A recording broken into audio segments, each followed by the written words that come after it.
Are live. Hey, what's up, YouTubers? All right, we are good to go. I'm ready to jump right in here. What's going on, everyone? Welcome to episode 27 of the Bros Talking. Okay, Christian, you're already starting with whatever you're rubbing stuff on your face. Can you please try to avoid that? Nope. Hold on. I have to, they're all tangled up. 1 second. All right, we're going to do take two here. No, I like this part. Keep it in. Oh, my God.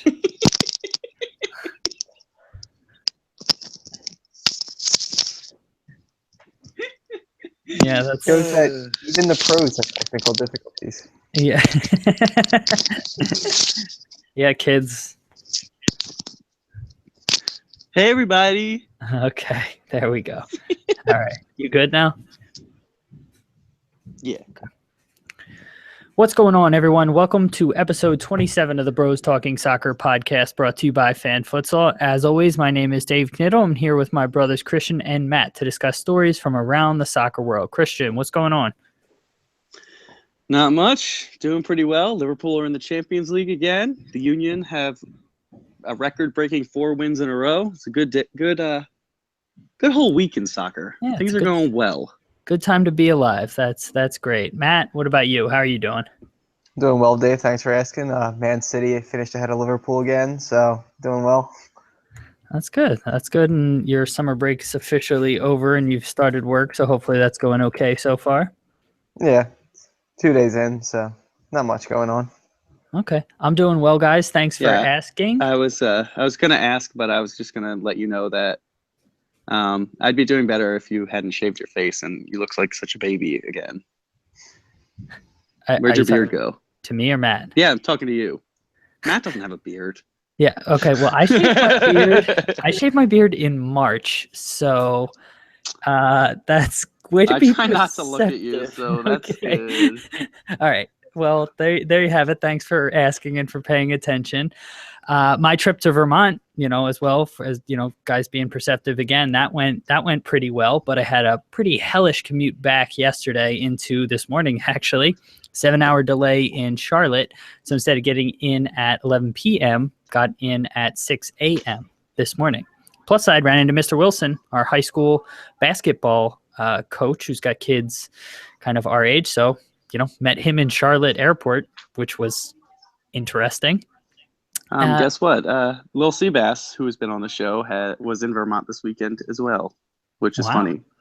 That is. Yeah, it's the center of the universe, Vermont. Yeah. One other just quick little anecdote. You know how sometimes you have sunglasses, you take them off and you put them kind of on the front of your shirt or sweatshirt? Guys? Yeah. Yeah? No. Well, I forgot that they were there. I went to go take off my sweatshirt and I scratched the hell out of the center of my forehead. So I have a big scratch in the middle of my forehead. So overall, how did you manage that with sunglasses? By How? the edge of the sunglasses just scratched me right down the middle of my forehead. So I'm dealing with that as well. So overall, it was an up and down weekend for me. But, I survived and I'm here and the show must go on. So with that, I have a trivia question this week because Christian wasn't prepared again. And so my trivia question is, this weekend there were a number of European club champions celebrating victories. In one of those victories, one prominent player's son was forced to wear the jersey of his dad's team, even though he is a fan of a rival, and ended up crying. The question is going to be, who was the player? So who is the dad, and what team does he support? What team does the son support? I think I know the answer to this one. Okay. I think I know. All right. Hopefully the listeners know as well, but as you guys know, we will inform you at the end of the show. So stick around to find out if you were correct. With that, let's quickly tell you about Fan Futsal before we get into our first segment. So we're all busy people, right? Barely have enough time to check all of our Facebook profiles, Twitter feeds, snaps, let alone eat or sleep. So much of our time already accounted for. Who has the time to spend hours on fantasy soccer research? Not me, and assuming a lot of you don't either, which is why Fan Futsal is the perfect game for you. In Fan Futsal, you select 5 clubs instead of 8 to 11 individual players for your weekly fantasy teams. You then use your knowledge, skills, and intuition to arrange those clubs into a formation and positions that emphasize different scoring attributes. Our only fantasy scoring elements are goals scored, goals conceded, and the result of the match, so you only need to follow match scores. If you've never played fantasy soccer before, or if you have played and don't love the experience, Fan Futsal is the game for you.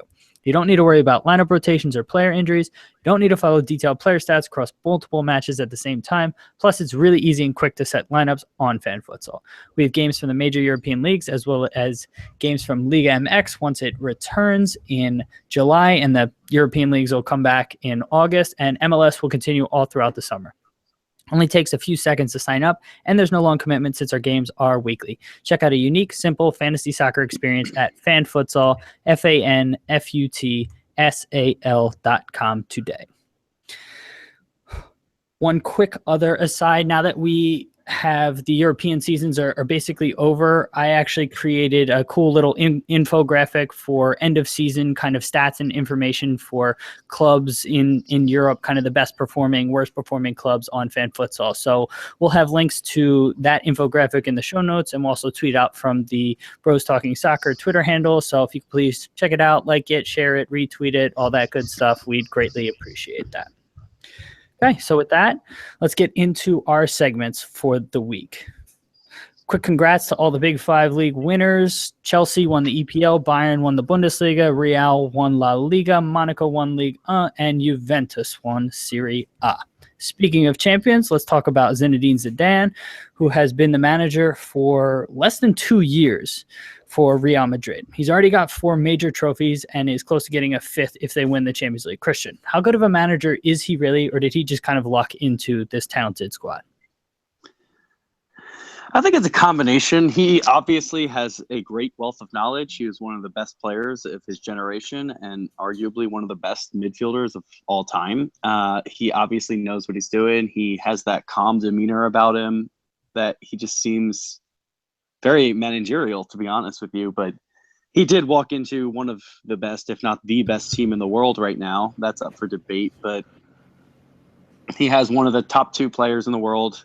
They just are stacked from front to back, and it's similar to how Pep Guardiola walked into Barcelona. I mean, Zidane was probably slightly, I'll say a little more than slightly, a better player than Pep Guardiola. Pep was very good, but it's a similar situation that they're walking into a team that is ridiculously stacked with talent, and they're winning trophies because of that. And yeah, their tactics have some impact on the way the game is being played, but it's really up in the. If I had to pick one of the two, I would say his team is more stacked right now, but we'll see how it goes.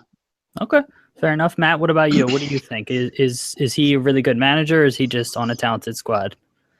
I think he is a really good manager. I know we briefly talked about this last week. I think it was last week.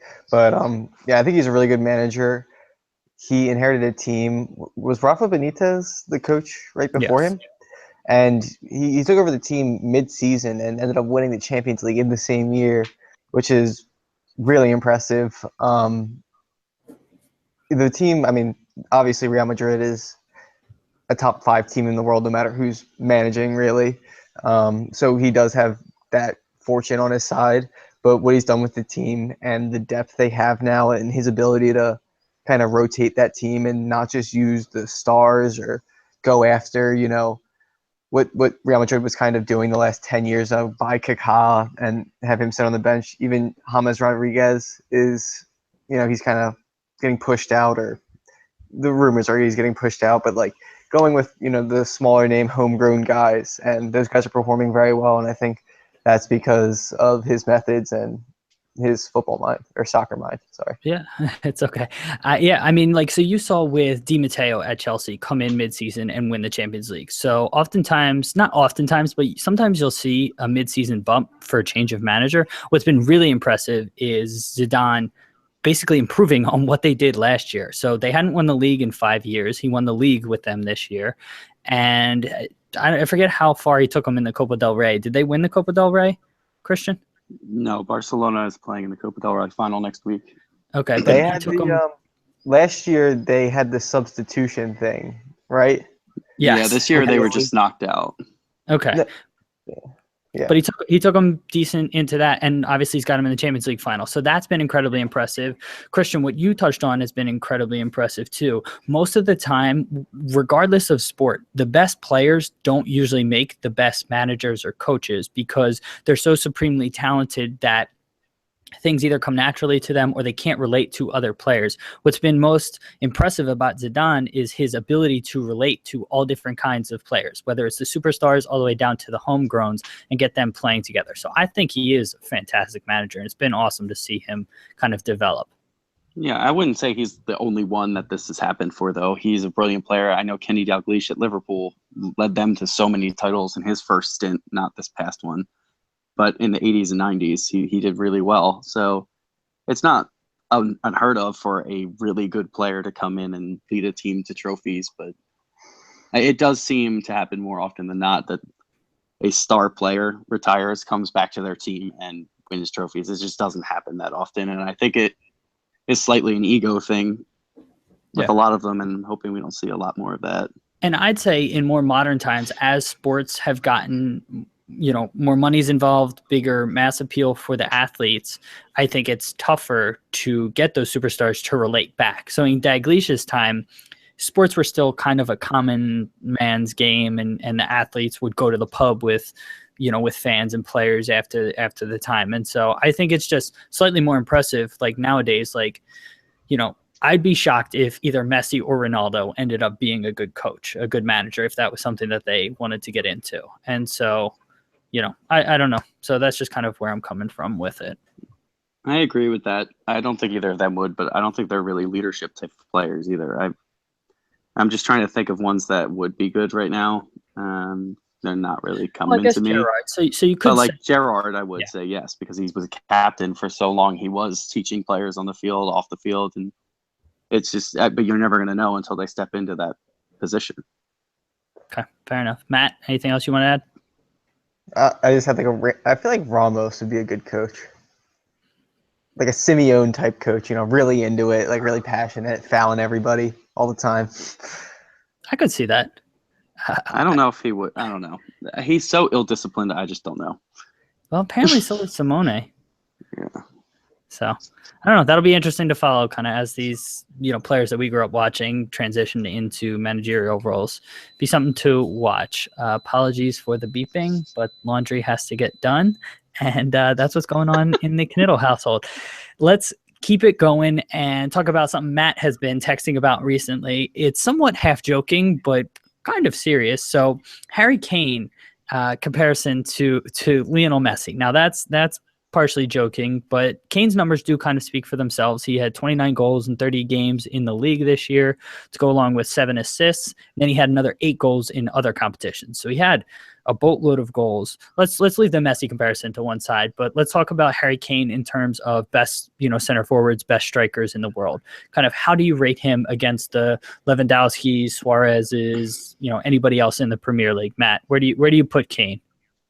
Yeah, so up to this year, I really never really followed Harry Kane's, path to where he is now. Up until this year, I didn't realize he's still 23. He's still really young, and the numbers he put up this year were actually absurd. And some of the goals he scored were incredible. They're up there with the the Lewandowski goals. Suarez this year somewhat dipped off. So I'm not saying he's as good as Lewandowski or Suarez, but I think he's in the class right behind. I would put him in the same class as Aguero right now. Fair enough. So definitely top 5, if not higher. Well, one, it's gonna be like Gabriel Jesus is number 1, and then okay. After that, there's just a bunch after. Okay, Christian, what about you? Where do you rate Kane? I really just don't. I don't think if you put him in a different system where he's not the focal point, he's going to be a star. I really just there's something about him that just doesn't fit right to me. Broke up a little bit. Sorry. Can you just start that again?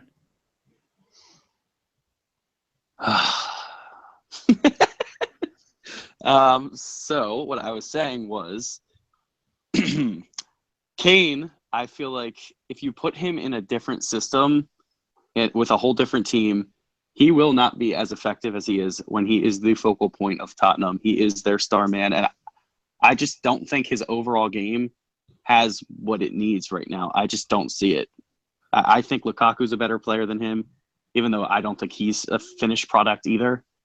I don't think he's a top 10 striker right now. He is top 20 for sure, but I don't rate him that high. Wow. Okay. So that's very interesting. So I would definitely rate him top 10, if not top 5, just based on pure finishing abilities. I think that Lukaku has better traits on hold-up ability, but I'd say Kane can score a more varied type of goal. So Kane's pumping them in on free kicks. He's hitting them outside 30 yards. He's getting headers. He's almost as physical as Lukaku. I don't know if anybody is quite as physical as Lukaku, but I think he can score such a variety of goals at the center striker position. No, yes, he doesn't have the same hold-up play. I don't know how good his distribution is in comparison to Lewandowski or Suarez and the creativity that they have. But I'm kind of with Matt that I think he's top 5, probably at number 5. But I mean, he's a tremendous player, and I think he does have applicability across systems. So there. I know you disagree, but that's kind of my take, and I'm sticking to it. All right. Well, with that, I know we talked about this previously, but let's stick with England and talk about the English FA recently announced that they will retrospectively ban for diving next year for 2 matches. I know we had said that in a recent podcast, and now they just made it official starting in the 2017-2018 season. I think we can all agree that it's nice that that's finally being formalized. Christian, do you have any issues or complaints with this? Not at all. I love it. If anything, I'd say add another game to it, but I don't think they'll never do that. And I understand why they wouldn't do that. You usually only see 3 match bans or more for actual violent or cheating in some type of way. But yeah, I just hate diving, and I hate that the fact that the rule is really just in terms of if they con the referee. I think they should have some type of ban, even if the referee doesn't fall for it, because right now it's still encouraging it because you think, oh, maybe I can get away with it. But if you get away with it, then you're going to have a 2-match ban in the future, right? I understand, but you could still win a game for your team there in that moment.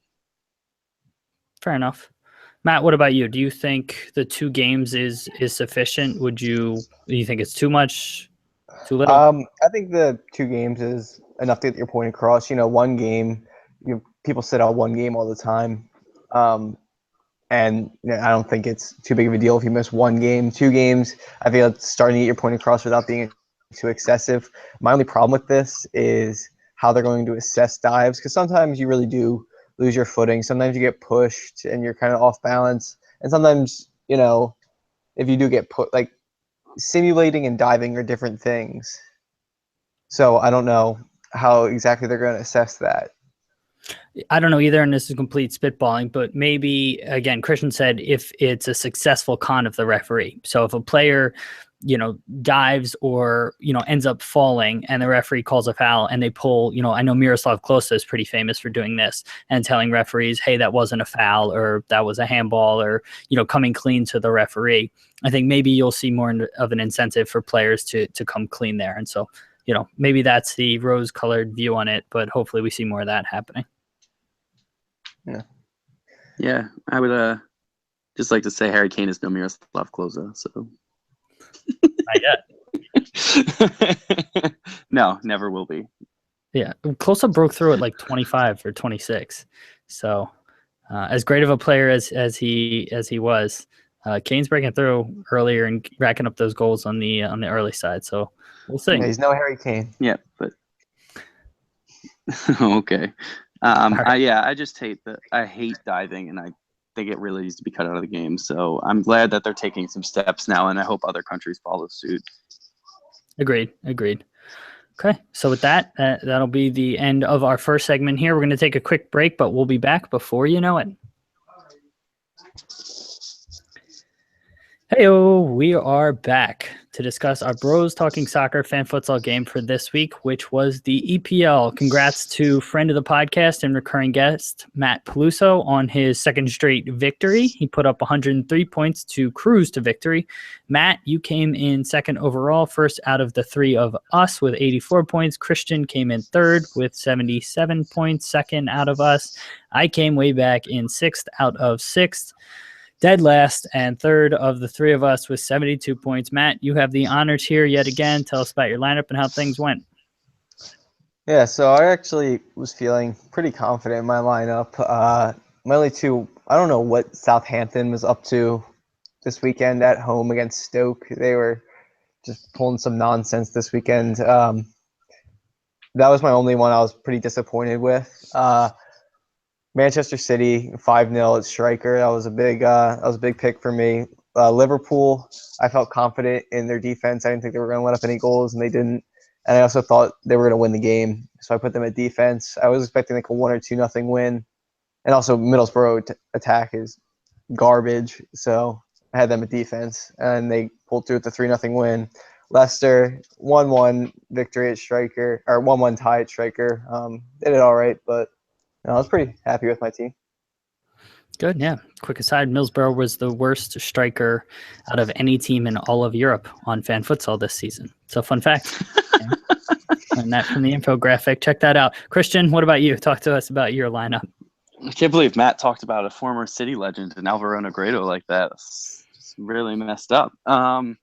So what I did here was I had Chelsea at striker. It disgusts me to pick them, but they were up against probably the worst team that we've seen in the Premier League in recent years. So, yeah, they ended up winning 5-0, putting a bunch of goals. Why is your finger up? I'd argue Middlesbrough was worse than them, but continue. Well, I mean, points-wise, that's not true.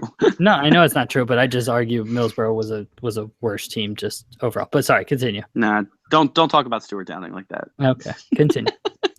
Okay. So I also had Liverpool at striker, so 8 goals between those two. It was nice. Everything was looking rosy until we started moving a little further back here. We go to Wales with Swansea. They won 2-1 against freefall West Brom, who somehow finished in the top half after 2 months of atrocious play. That was bad. But the shocks of the week were Burnley for me against West Ham, who weren't very good this year either. At home, Burnley were really lights out, even against some of the big guys this year. They won a bunch of points off of them. And losing 2-1 their last game at Turf Moor this season was not expected for me, and I had them at keeper, so giving up 2 goals and a loss, only 3 points, really what cost me in the end. And I also had Southampton against Stoke, and I don't know how they blew that one. Yeah, so I ended up actually with almost the exact same lineup as Christian, with Liverpool and City at striker, Burnley at keeper, Southampton at defense. He just edged me out by putting Swansea, who got the 2-1 victory, into his lineup. I had Leicester at defense against Bournemouth, 1-1 draw, and that ultimately kind of sunk me, why I finished with 72 points. So disappointing result, disappointing end to the EPL season, but I will try to redeem myself this weekend when we play the Serie A. So go to fanfutsal.com, look for the Bros Talking Soccer fan futsal game, and we'll talk about it on the podcast next week. Enter it, you may get a shout out there. And if you don't want to join that game, we have other games in the lobby, or you can create your own public or private games. Feel free to check it out, experience it for yourself. No matter what you decide, look for us on the site. Feel free to send messages, trash talk, all that good stuff. My username is dknits11, Christian's is cknittle12, and Matt's is mpk8110. We're going to take one more break here, and then we'll have a referee-heavy segment. Okay, stick around. Welcome to segment 3. And something that will be referee heavy, as I mentioned previously. So let's start with a bang. According to a Mirror article, Pep Guardiola said EPL referees aren't fit enough. Matt, do you think that they're fit enough? Yeah, I think they are. We as in the Man City culture had a weird year with the refs. I've always been against blaming refs for any reason. I always think it's your fault for not scoring, regardless of the refs. You have 90 minutes to get the job done. complaining about the refs is, that's just BS to me. Especially their fitness. I'm not a Not believer buying. in that. Okay, so you're selling that one. Christian, what about you? Do you think they're fit enough? I think whatever Pep Guardiola says, Matt's just going to disagree with. So it seems to be the way everything goes. I actually do agree with him in this one. Not all referees, obviously, but like Jonathan Moss, I'm always a little like, can you keep up with the play? And Phil Dowd, is he still there? I don't even know if he retired. I think he's a fourth official now. But yeah, there were some of these refs over the last few years who they really don't look fit, but when they're on the field, it's not like they really seem behind play. They seem to always be in the right positions, at least most of the time. I won't say always. So I see what he's saying, but I feel like most of the time they're on their shit, and it's just the way most people see what. Yeah.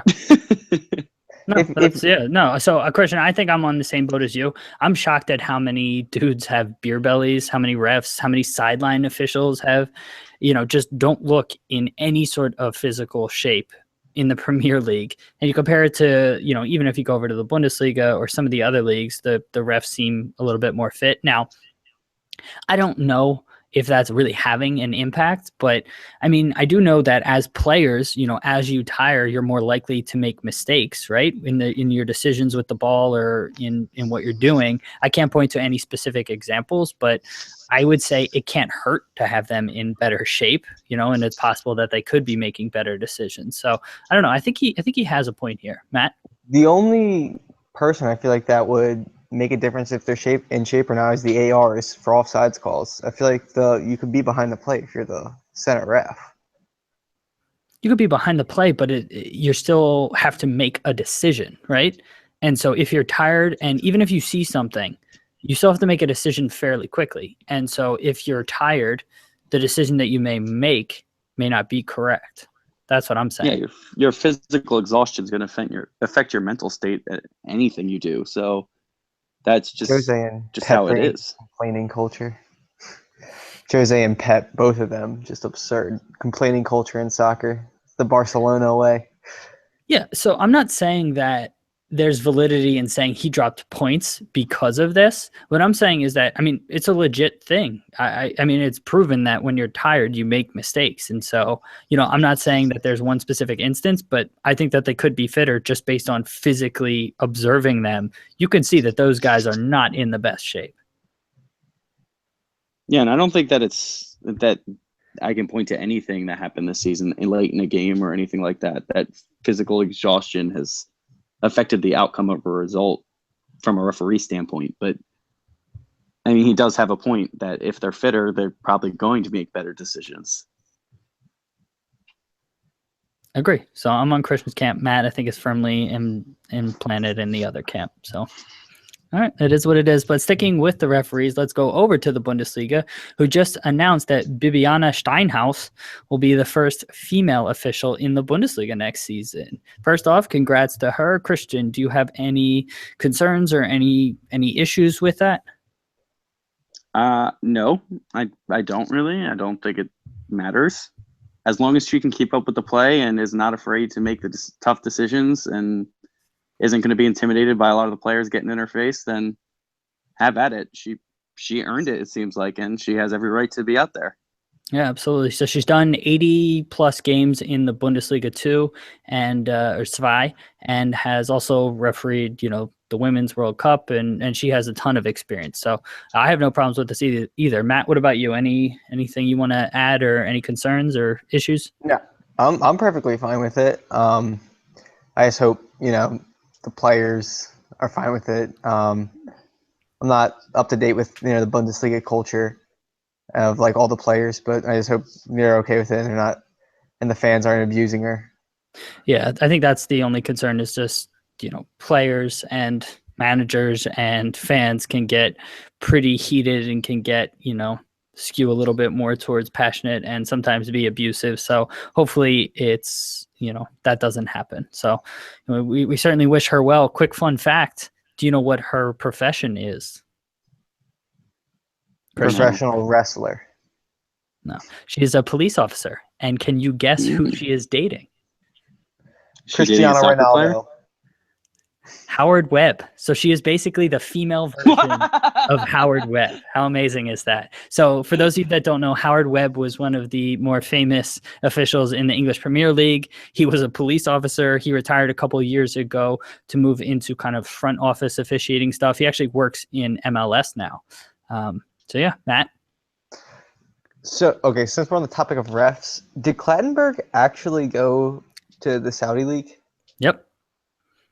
So Okay. similar to what Howard Webb was doing in England and is now kind of doing in MLS in the US, Mark Clattenburg, one of the more famous referees in the English Premier League over the last few seasons, moved to Saudi Arabia for a hefty chunk of money to kind of head up their officiating program there. Yeah, I just want to give a shout out to Howard Webb here. It's nice. I'm surprised he's not working for United still in their back room. Very good joke. Very good joke. Well, speaking of Howard Webb and MLS, so what he is working on in MLS is specifically the implementation of video assistant replay, or VAR. And MLS is scheduled to go live with VAR after their All-Star break I believe their All-Star break's in July. Matt, do you have any issues with them officially implementing VAR?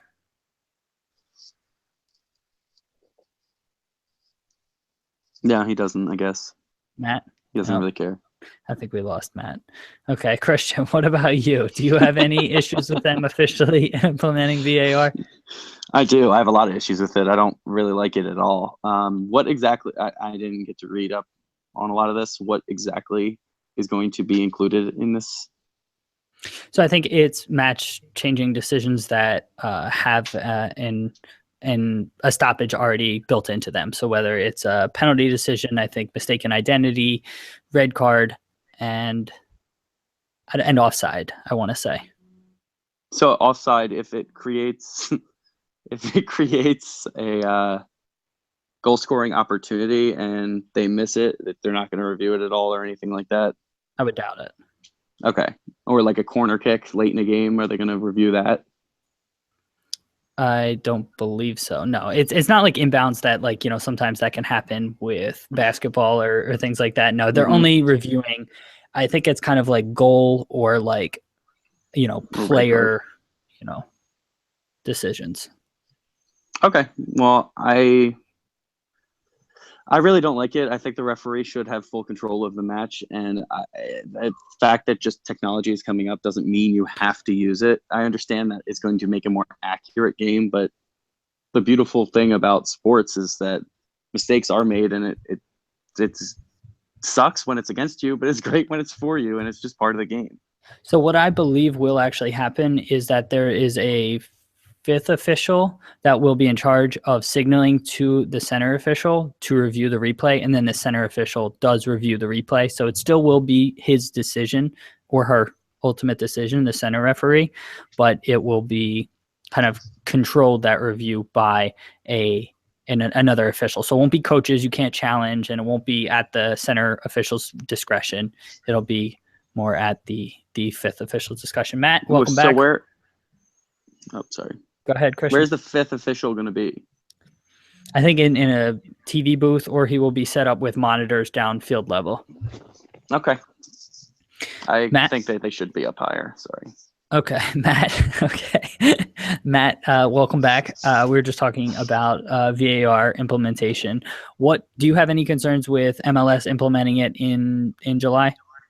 Yeah, so I don't get why it's halfway through the season is my only concern. I feel like that gives an advantage to teams that benefit from the video replay and ones that, that get kind of screwed from the not having the video replay in different halves of the season. So I think it's weird that they're not doing it for a whole year. How long do the refs have to review? Is there a time limit, or? I don't think there's a time limit, but I think the goal is to have it be under a minute. And I want to say all of the trials that have been done, I think it's been within the 45-second range. So they're hopeful that it'll be a fairly quick process. Okay, yeah, that's the only thing I kind of fear is the fluidity of the game. Yeah, you hate to see this turn into a stop-start game, which is, why some people choose to like soccer over, football or baseball. Agreed. Yeah, And so American football, I feel, sorry, I'm hopping in here again. Yeah. American football just take long breaks in between to review things. It drives me crazy. It should not take that long. They have so many different angles. They don't have to review all of them. You can see in a few angles what's going on. I don't understand why they need to stop for 5 to up to 10 minutes at a time. Yeah, and I think they're trying to improve that, but so they're trying to change that. But anyways, so I think you guys brought up all of the same points that I was kind of thinking. I'm concerned about the fluidity of the game. I think video review is inevitable with technology. It's coming into the game. As long as they keep it under a minute, keep, kind of the flow of the game going, that's fine. And also, I forget my last point. Halfway through the season, maybe? Halfway through the season, yes, exactly. So, especially with MLS, which we touched on last week, Christian, there's going to be some clubs that will have played, 22 matches at that point. Other clubs like 17, and like it just unfairly benefits, or it's just not fair. You either implement it for the whole season or you don't implement it. It's just, I don't like that they're implementing it halfway through the season. So they could try it for like one match week. I think it would probably be better. And then maybe introduce it next year. Like make sure everybody gets it for one game or something like that. Yeah, but they're already doing tests in USL, and so which is the second division in the US, and so they're already running all kinds of tests. I would just rather see it just for the full year, and not have it be a half year or one game situation. So that's kind of my perspective. Anything else you guys wanted to add about this topic, or anything else, Christian? I just want to say congratulations to Philip Lahm and Xabi Alonso for their contribution to the game of soccer. We're going to miss you, and they're absolute legends of the game. Yep. And so for those of you that don't know, both of them are Bayern players who just announced their retirement from both domestic and international play. So we wish them well in retirement. They've been great legends throughout their career. Matt, anything you wanted to add? Nope. Okay, cool. 2 things I wanted to add. First, did you guys know Dani Alves is something like 27 out of 30 in cup finals or just final matches that he's won the title in? That just doesn't surprise me at all. That's absurd. I know he's been involved in a lot and won a lot, but that's just an absurd ratio that I found. And so that was really, that's like really 90% chance of winning. That's crazy. Yeah. Yeah, that is really high. Also, I know I sent out this video. We'll tweet it out and put it in the show notes. But this weekend, referee, I think his name's Chris Pinto, in the MLS match, there was a controversial decision. And you know how when that happens, players always like to crowd the refs and crowd the assistant refs. So Penso, I can't remember his name, but he was talking to his AR. All the players were crowding around. So he used his magic spray and drew a line about 10 yards from where the officials were. And they had their piece. The players stayed behind it, which was kind of hilarious, but also pretty ingenious by him. Because it's always really annoying when players crowd the officials and do that. So I don't know. Hopefully he just pioneered something, and it was really kind of funny and interesting to see. I think it would be better if he just spraying it in people's faces. Yeah, I was just about to say that. When you guys sent the video, the title made it seem like he was fending them off with the spray. I totally thought it was too. Yeah, I thought it was too. So it was ESPN FC that came up with the title, and I totally thought it was going to be him spraying them, but it was still almost as classic effective. Media. Yeah. Sensationalism. Clickbait. All right. Yeah, clickbait. All right. So trivia question. So for those of you that don't remember or who tuned in late for some miraculous reason, our trivia question was out of the big 5 leagues in Europe that had clubs celebrating titles this weekend, there was one player whose son was crying because he was forced to wear the jersey of his dad's team when he is a fan of rival supporters. So who is the dad? So who is the player? And what team does his son support? So Matt's pretty confident in his answer. So let's start with Christian. Christian, do you know who it was? My guess would be Cristiano Ronaldo Jr. Okay. And do you know what team his son supported? He supports Barcelona. He loves Messi. Okay. Matt, what about you? Was that Leonardo Bonucci and his son supports Torino? Yes, Matt is correct. But Christian, that's Damn. a really good shout though too. That's a good call. But yeah, this one was Leonardo Bonucci, who is the center back for Juventus. His son is a major Torino fan, who is the rival team in the city of Turin to Juve. And his son was crying because his dad made him wear the jersey. So that was funny and interesting to see. Okay, so with that, everyone make sure to check out the links to all the stories we discussed here. They'll be in the show notes. We'll also tweet out the stories from our Twitter handle, which is @BTSoccerPod. If you want to get in contact with us, our email is bros.talking.soccer@gmail.com. Everything was brought to you by Fan Futsal. Check that out. Different kind of unique way to play fantasy soccer MLS games. If you need something to pass the time throughout the summer, definitely check that out. Christian, Matt, thanks for being here. Everyone, thank you for listening. We will talk to you next week. Until August, you'll never walk alone. There you go. All right.